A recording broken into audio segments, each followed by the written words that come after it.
engineering. And she's been studying social media, Twitter in particular, for over a decade now, and I very much enjoyed watching her write. Did I overdate you? And I love watching her work and her papers. Her earlier work was on crisis informatics, and more recently she's been looking at misinformation, disinformation. One of the things I really enjoyed about how she does this is bridging just very good, well-done scholarship with public outreach, with writing Medium posts and tweeting with people who disagree with her and doing all these hard things that I respect you for doing. So with that, we'll welcome Kate. Thanks. Thank you. Thanks for inviting me. I appreciate that introduction. It'll help me shape some of the things that I will say later. I've been kind of thinking about that outreach as outreach, and maybe 2 Medium posts, but one of them changed my life because it got a lot of attention, and I've had to do a lot of thinking about how to communicate science and whether or not I would do that again. I would, because I think it was important, but it does change how science is communicated to take it out in that way. So I'll maybe get back to that. So thanks for the introduction. I'm going to talk about disinformation, but I'm going to tell you a little bit about how I got there from the crisis response space. So I'm going to start out with that. And I want to warn you, I used to give a really happy talk about a dark thing. So I would give a really kind of uplifting talk about social media use during crisis events. And now my talk is not so uplifting, so I apologize in advance. So I've been studying social computing in crisis events for almost a decade now. I was at the University of Colorado working with Laisha Palin there, who's one of the people that coined the term crisis informatics, and was looking at how social media were appropriated by people during disaster events to help themselves, help other people, help people halfway around the world.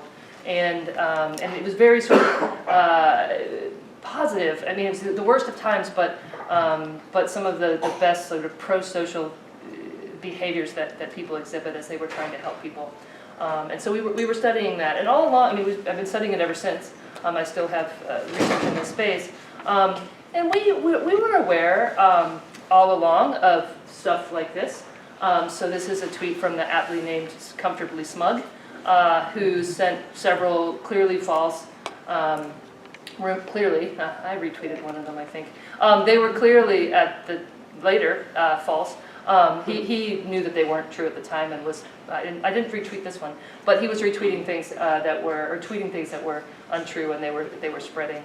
But he's not just an individual; he's actually a type. There's this guy from Hurricane Harvey. This one, he tweeted out this photograph of a shark swimming in the hurricane waters. I've seen this shark so many times, it's not even funny. It swims in all of the hurricane waters of all the hurricanes in the last 5 years.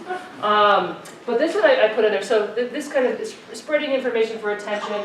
This is interesting though, because this guy says he's a Scottish journalist and a blogger. I don't know why you would put both there, they seem to be an interesting, but he claims to be a journalist, and yet he said he knew this wasn't true. He also misspelled Harvey. But he knew this wasn't true when he tweeted it out, and he thought people should do a better job at verifying things before they retweet it. So he kind of blamed the downstream people for retweeting him, and it got 150,000 likes, probably now 100,000 retweets or something close. So anyway, so we saw this behavior. And we began to study it.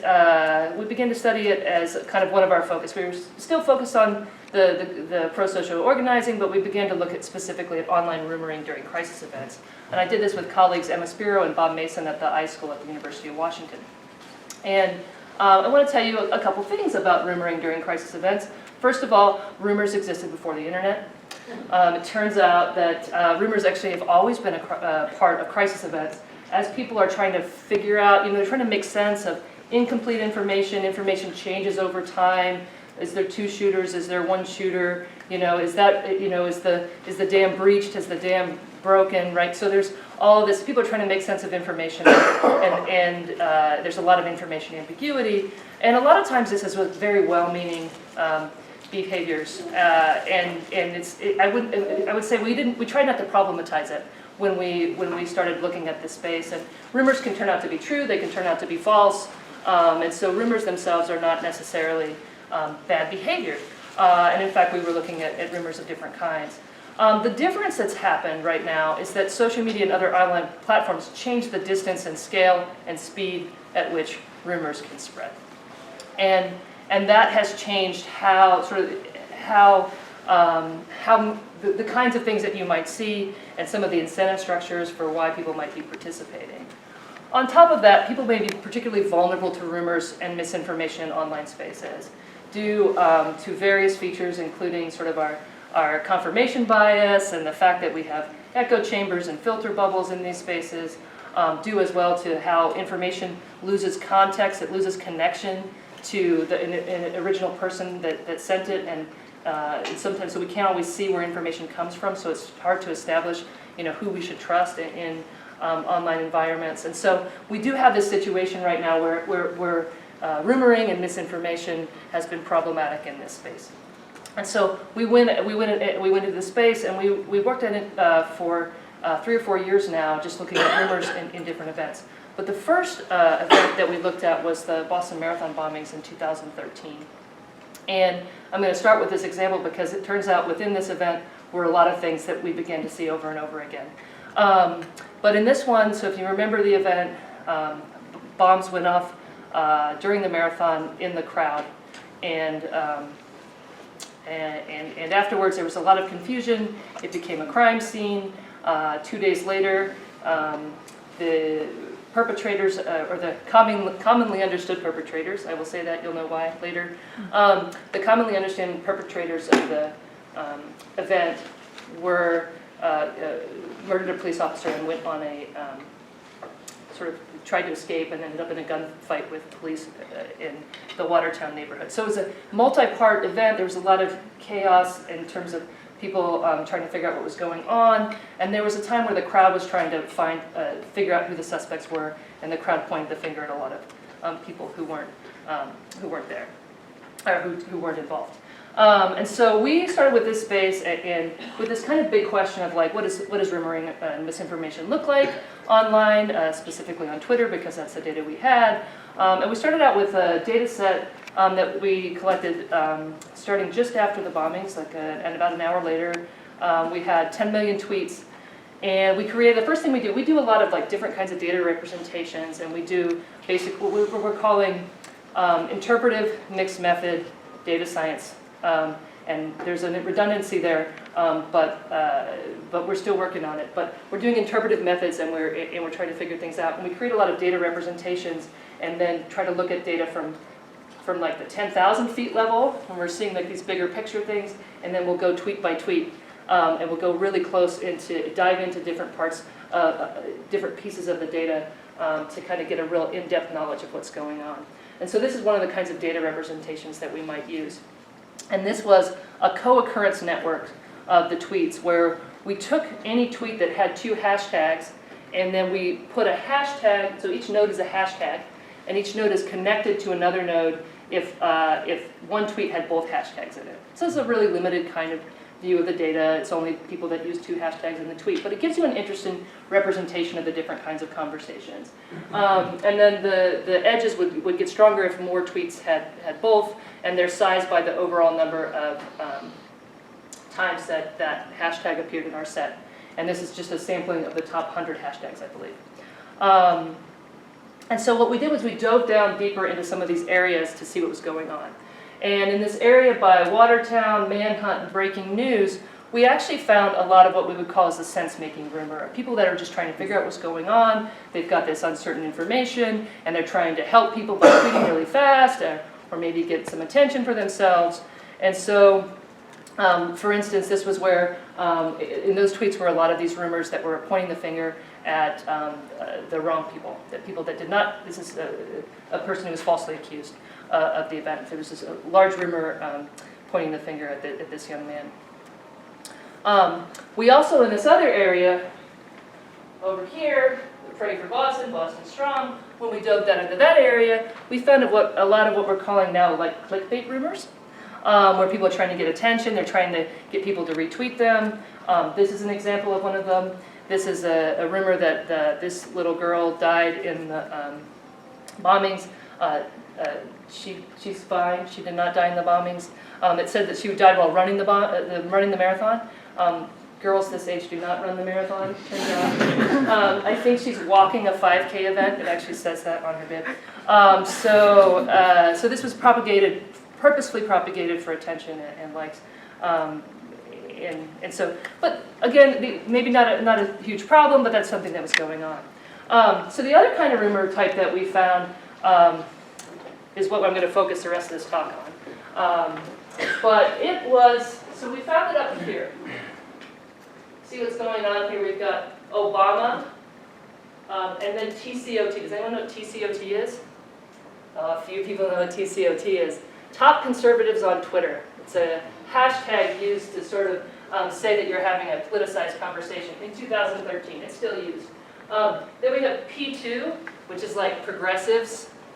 Usually P2 appears a lot of times with TCOT. They just like to yell at each other. And a lot of people that tag TCOT like to tag P2 to get attention so they can have a conversation/argument. We've also got Benghazi down here. This one, TGDN, I'm going to maybe come back to. Really interesting. I just figured out what that was this year. But then there's this little note up here that says false flag. And I was like, what does that mean? So we were like, we hadn't seen that term before in this context, probably because we didn't know to look for it. And we went down and dug in on that. So I'm going to tell you a little bit about what a false flag was. So this is a tweet, one of about 20,000 that are similar in the set. I'm going to read it. Boston bombing smells like a CIA Black Ops false flag setup. Again, don't be fooled by the mainstream media lies. Right? And so this is a claim that the event was actually not perpetrated by the two young men who were accused of it, but was instead perpetrated by the US government targeting its own citizens. This begins to take traction the next day. InfoWars posts an article to it. At the time, everyone know what InfoWars is now? Do you know? I'm so sorry. I used to be like, who knows what InfoWars is? And like 3 hands. I was like, the rest of you, don't go figure this out. But it's become more. I mean, it's become more relevant. So this is the first time I'd heard of InfoWars, and I have not been better for it. I don't think. So I put this one up here too. This one's interesting. Navy SEALs spotted at Boston Marathon wearing suspicious backpacks. So they start a couple things here that are interesting. One is they use a lot of this questioning language. Leading questions, speculative language is kind of something that we continue to find. We actually did a whole study about how they express uncertainty in rumors. They being rumors generally, but in this kind of rumor, that kind of expressed uncertainty shows up a lot. I also put it up there for the Illuminati symbol on the top, because that's fun. So there was about 20,000 tweets here. And so we did a study of it at the time, and we talked about it. We had 6 rumors, this was one of them. And then we continued to do research on rumoring. And we continued to see this kind of rumor. False flag, they also called it a crisis actor rumor because they would say that the event didn't actually happen, but it was staged. Like they say Sandy Hook was staged by crisis actors. And so we kept seeing them, and I would tell my students, I don't want to study it, I don't think it's that important. I don't want to pay attention to that, let's move on, right? So they kept saying, we found another crisis actors rumor. I say, yeah, let's file that away, but we're not going to study it.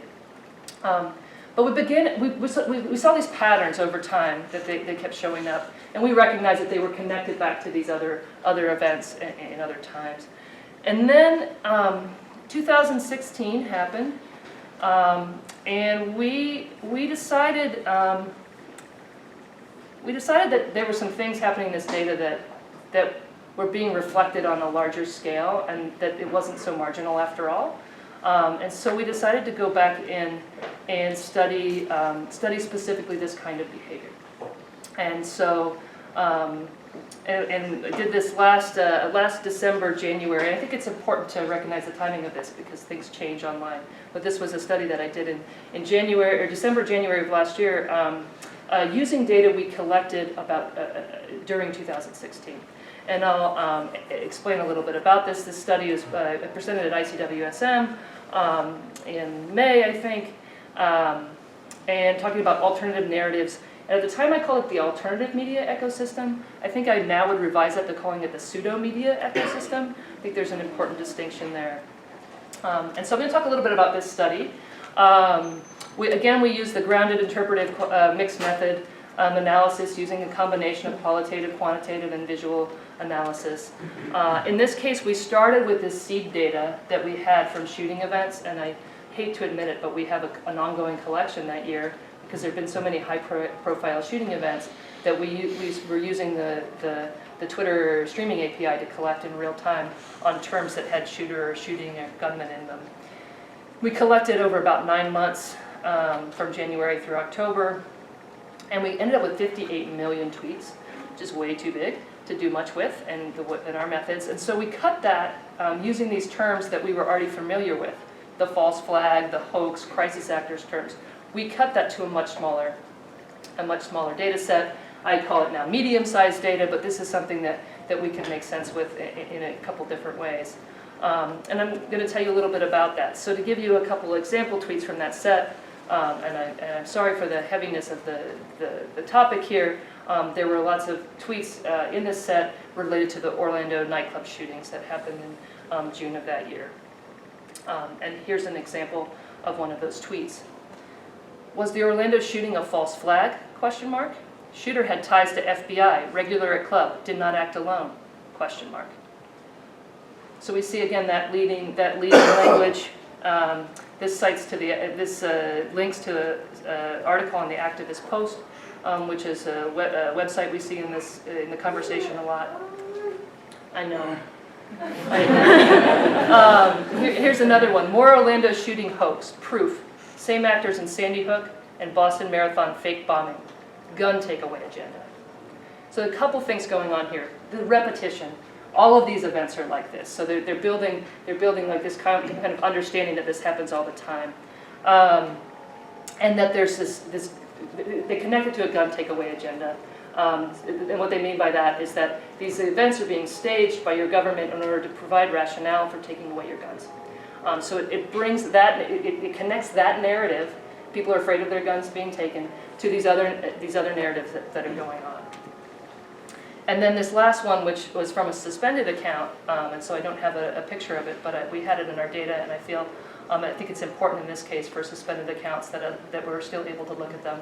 And probably we should have a community conversation about what that means, looking at Twitter data, because historically we've been told to throw them out. But so, giving that disclaimer here. But this says, Orlando shooting was a hoax, just like Sandy Hook, Boston bombing, and San Bernardino. Keep believing the Rothschild Zionist news companies. So there's two really important things happening. This is not a single tweet like this. There's others like it. And these themes show up a lot. And there's two of them that are important I want to point out. One is this claim that news companies are bad and they're lying to you. That you shouldn't believe them. The news is bad. And the other one is this very direct, maybe it's indirect, it's direct after you see it for a while. These are connections to old anti-Semitic theories and narratives that have been used to motivate political action and violence in the past, right? And this is in this space, and it's not the only one. So, starting with this set of tweets, there was that shooting, but there were many other shootings that year. So we took a variety of different events. We then used those tweets to look more at the media ecosystem. So not just the tweets, but the sites that they were pointing to. I wanted to understand not just what's happening on Twitter, but what's kind of happening in the surrounding space. And so what I did is I created what I call a domain network graph. I think a few other people are using a similar kind of graphing technique. I've been working on it for a while and finally got it to work with this medium-sized data set. And that is, so I identified every tweet that had a URL, and I took every user who sent more than one tweet with a URL in my set, and then I created a graph showing the kinds of domains that are shared by the same user. And so what I mean by that, if wake up, I forgot to white that one out. So if wake up account here, I took off the actual name for the library talks I give. The Wake Up account here links to yournewswire.com and then sends another tweet linking to activistpost.com. And so what I would do is I would make each of those a node in the graph and I would create an edge between them. And then the more users that shared tweets to both sites, that edge would get stronger. And then I put it on a network graph and use some network policy algorithms that clump like accounts that have similar edges, and I come up with this representation. I want to point a couple of different things out from this representation to start. First of all, it's not big data. This is small data. It's just on this one conversation. It doesn't represent the whole information space. Second of all, there's colors here that are important because I went back and added coding into the data. The red sites are sites. The website themselves contained content that supported these alternative narratives or conspiracy theories of the shooting events. They said that they didn't happen in the way that the media was telling you they happened. The blue sites actively tried to debunk those. So they said that the conspiracy theories are conspiracy theories and they're not true. And the yellow sites had content related to that event that neither debunked, that didn't mention the conspiracy theory, excuse me, didn't mention it. They were just used by the conspiracy theorists as part of their argument. They said, oh look, this article said that the shooter had ties to the FBI, therefore this is a conspiracy of some kind. So the yellow sites are just referenced in that conversation. And there's a lot of interesting things going on. I'll talk a little bit about InfoWars, but we've got some interesting sites here. This is a sort of, before it's news, it's just a news aggregator that does a lot of this in this space. It shows up in almost all of our data about this and other events as well, now that we've done more research. And then Veterans Today, which shows up again and again, which is targeted at US veterans and has highly anti-Semitic content and is problematic in other ways as well. So this is what I started out with. And then, oh yes, I want to also talk a little bit about computational propaganda and bots that are in there. So there was some interesting, some things going on. One of the things that I want to point out first is that there was another account in here, another domain that was very highly cited in the set. It was called therealstrategy.com. If I put it in a domain graph, everything goes with it, and it doesn't really make sense. So we actually took it out, and we took it out with this rationale, and that is that it's a bot. So this is its temporal signature over time. So these are tweets that cite therealstrategy.com, and this is what a normal domain would look like. So you get tweets over time. You might get a spike. A lot of people send a link to that account. Maybe there's a retweet cascade that happened. A lot of people tweet it, and then you get this sort of rapid decay, and then maybe a downstream spike and rapid decay. And so this is every few hours. All of a sudden, there's a burst of this account, and there's very little decay. Although you do get real people are getting pulled into this a little bit, right? But what's happening here is clearly a bot of some kind. And so it ended up being a bot of about 700 accounts that had bought 300 normal accounts with it, and was interesting, and was producing a lot of it's like 7,000 tweets in our set were related to that domain, which seemed to be also a set of accounts that had been leased or borrowed or rented from somewhere else, because if we looked at those accounts, several months later they were doing something different. They weren't tweeting the same kind of thing. They'd moved over their purpose. And then many were suspended as well. So this one is InfoWars. This was also powered by a bot in our set. Powered in the sense that I don't think InfoWars did it, but someone made a bot to amplify InfoWars, which is why it's so big. And it actually wasn't very connected. So the people that are building these conspiracies online, on Twitter, aren't necessarily citing InfoWars as much, although someone wanted them to be paying attention more to InfoWars in this set. InfoWars appears in other sets of ours as a lot more prominent. All right, so I started with this, and then I wanted to know more about these domains themselves. So what I did was a content analysis of these domains, and for this I did not bring my students with me. We'll talk a little bit more about that later. We'll turn off camera when I talk about some other stuff about that, which is hard. So I did a content analysis where I spent about 3 weeks of my winter vacation doing analysis of these domains, like going in and like reading the homepage, about page, reading some of their articles, looking at like common articles and common themes across the sites, tracing how the same article or story appears across multiple domains in this set, and then developing coding schemes for different kinds of things.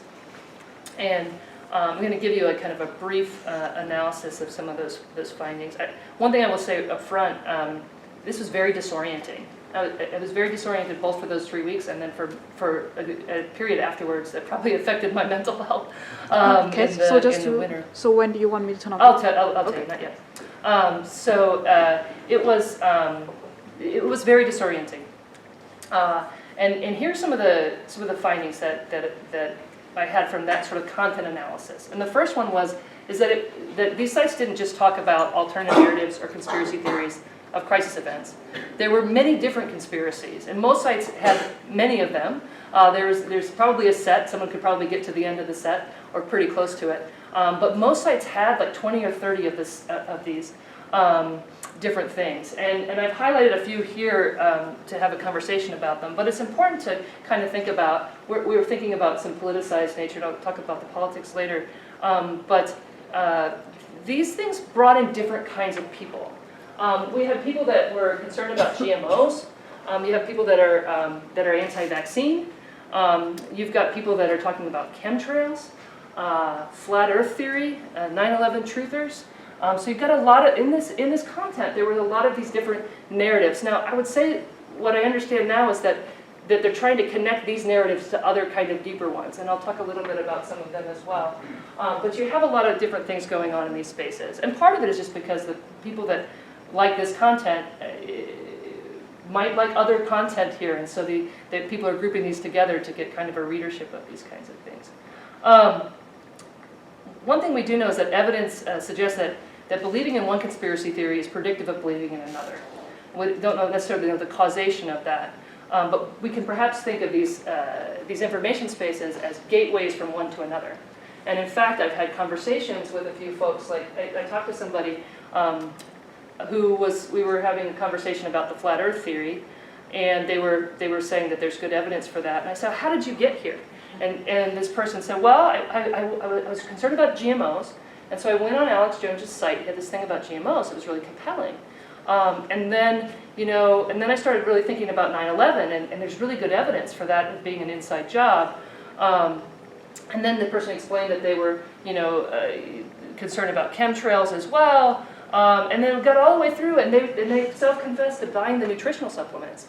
Because I was like, they're just trying to sell you a product, and they said, yeah, I know those nutritional supplements are great. And I was like, I was thinking about the advertisements, but they really were. And I don't, maybe this is a one-off person I accidentally ran into, but no, I think that there's something to be said here for people that are moving from idea to idea.